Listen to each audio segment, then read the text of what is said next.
వరుసకు అన్న చేసేవి మాత్రం నీచమైన పనులు, చెల్లి అని చూడకుండా వేధింపులు, ఎన్నిసార్లు చెప్పినా అవే రీతులు.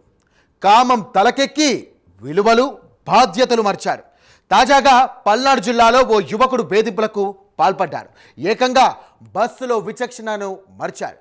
ప్రయాణికులు ఆగ్రహించడంతో తోక ముడిచాడు. ఇంతకీ ఏమైంది? కేసు నమోదు చేసుకున్న పోలీసులు ఏమంటున్నారు? నిందితుడిపై చర్యలు తీసుకున్నారా లేదా? అది తెలియాలంటే ఈ స్టోరీ మీరు చూడాల్సిందే.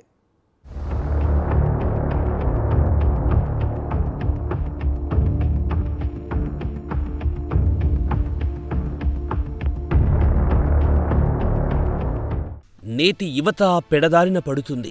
విలువలు విచక్షణ అంటే తెలియకుండా తయారవుతుంది. ఇంటర్నెట్లో చూసిన ప్రతిదీ చేసేద్దామనుకుంటున్నారు. వావి వరుస లేకుండా ప్రవర్తిస్తున్నారు. వరుసకు చెల్లి అయిన వారినే కామంతో చూస్తున్నారు. తాజాగా పల్నాడు జిల్లాలోని నరసరావుపేటలో రత్నరాజు అనే యువకుడు కీచకుడిగా ప్రవర్తించాడు. వరుసకు చెల్లిదిపై కన్నేశాడు. పెళ్లి చేసుకోవాలని చాలా రోజులుగా యువతిని వేధించసాగాడు. బాధితురాలు పోలీసులను ఆశ్రయించడంతో కేసు నమోదయ్యింది.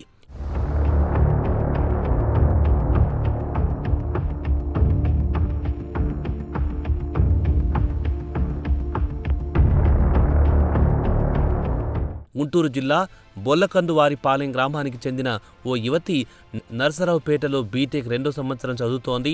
అదే గ్రామానికి చెందిన రత్నరాజు అనే యువకుడు ఆమెకు వరుసకు అన్నయ్య అవుతాడు. అయితే వావి వరుసలను పక్కన పెట్టాడు. రత్నరాజు ఆమెను పెళ్లి చేసుకోవాలని కొన్ని రోజులుగా ఒత్తిడి చేస్తున్నాడు. వేధింపులకు పాల్పడుతున్నాడు.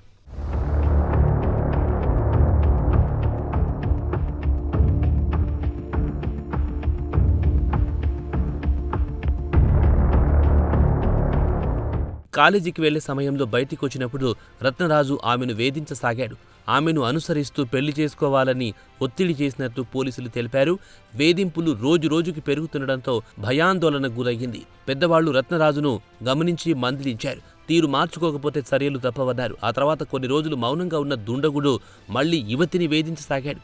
ఏకంగా బస్సుల్లో వెళ్తున్న యువతిని చేపట్టి లాక్కెళ్లేందుకు ప్రయత్నించాడు. పెళ్లి చేసుకోవాలని ఒత్తిడి చేశాడు. షాక్కి గురైన తోటి ప్రయాణికులు రత్నరాజును మందలించారు. రత్నరాజు అక్కడి నుంచి పరారయ్యాడు. బాధితురాలు పోలీస్ స్టేషన్లో ఫిర్యాదు చేసింది.